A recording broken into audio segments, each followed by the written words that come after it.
રાજકોટમાં હાલ એક અલગ જ માહોલ જોવા મળી રહ્યો છે। શહેર ધીમે ધીમે ભક્તિના રંગે રંગાઈ રહ્યું છે અને દિવસો બાદ રાજકોટમાં એવો માહોલ ઊભો થયો છે જે લોકો દિવાળી સાથે સરખાવી રહ્યા છે।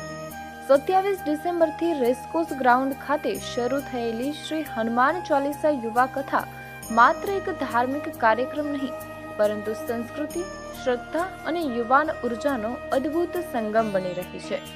વિશાળ પંડાલ, શિસ્તબદ્ધ વ્યવસ્થા અને આધુનિક ટેકનોલોજીથી સજ્જ મંચ ભક્તોને એક અલગ જ દિવ્ય અનુભવ આપી રહ્યો છે। 120 ફૂટની વિશાળ LED સ્ક્રીન, અત્યાધુનિક 6D સાઉન્ડ સિસ્ટમ અને પ્રકાશની ઝગમગાટ કથાને જીવંત બનાવી રહી છે। દરરોજ સાંજે 7:30 થી રાત્રે 11:30 વાગ્યા સુધી પૂજ્ય હરિપ્રકાશ સ્વામીના મુખીથી હનુમાનજીના જીવન ચરિત્રનું રસપાન હજારો ભક્તો શાંતિપૂર્વક કરી રહ્યા છે। આ પદયાત્રા રાજકોટના માર્ગ ઉપર નીકળી છે। આ પદયાત્રા રાજકોટના રાજમાર્ગ ઉપર અત્યારે પસાર થઈ રહી છે।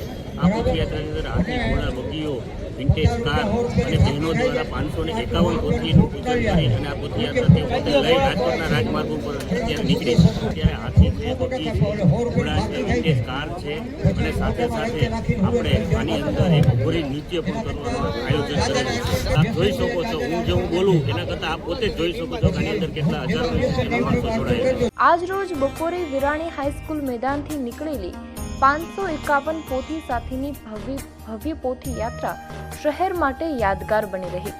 ઢોલ નગારાના તાલ, નાસિક ઢોલની ગુંજ, ભક્તિ નૃત્યો અને બાલ હનુમાનના સ્વરૂપો યાત્રાની શોભામાં ચાર ચાંદ લગાવી રહ્યા હતા। રસ્તાઓ પર ઉભેલા લોકો હાથમાં ધ્વજ અને આંખોમાં શ્રદ્ધા, જય શ્રી રામ અને જય હનુમાનના જયઘોષ સાથે શહેર સંપૂર્ણ ભક્તિમય બની ગયું હતું।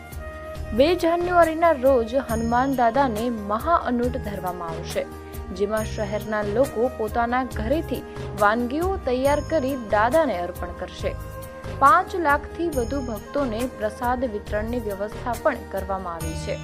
કુલ મળીને રાજકોટમાં ચાલી રહેલો શ્રી હનુમાન ચાલીસા યુવા કથા મહોત્સવ આસ્થાની સાથે રાષ્ટ્રીય ભાવના અને સંસ્કૃતિનો સંદેશ આપતો એક ભવ્ય અને ઐતિહાસિક પ્રસંગ બની રહ્યો છે।